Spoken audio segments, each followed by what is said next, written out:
Sa mga kagaya ko na nanay na nag-uunti-unti na ng gamit ng mga bata sa pasukan kahit hindi pa tapos ang school year, nakaka-relate ako sa inyo. Ganyan din ako para hindi masakit sa bulsa. Isinama ko na din sa binili ko itong Dearma Handheld Steam Iron dahil isa ito sa kailangan para maayos at hindi naman gusot-gusot ang uniform ng mga bata. At kahit si Mister, kayang-kayang plansyahin ang mga uniforms nila. Nakakatuwa din kasi well-pack ang parcel na na-receive ko. Walang ibang inclusion, yung pinaka-unit lang talaga. Minimalist tingnan at kung timputi ka, magugustuhan mo to. Kailangan nyo lang ng adapter dito. Hindi rin kayo mangangalay kasi hindi siya ganun kabigat kagaya ng dati kong nabiling handheld steam iron.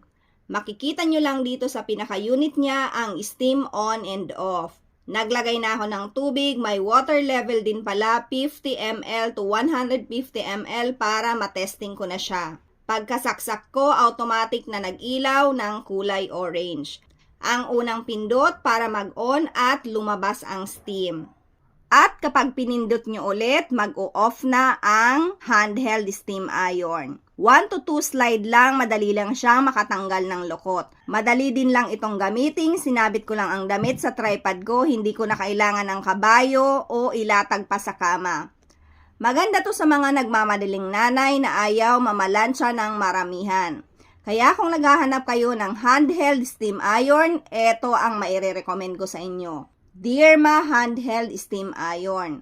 At para wala nang sana all, ilalagay ko na lang kung saan ko nabili. Thank you for watching!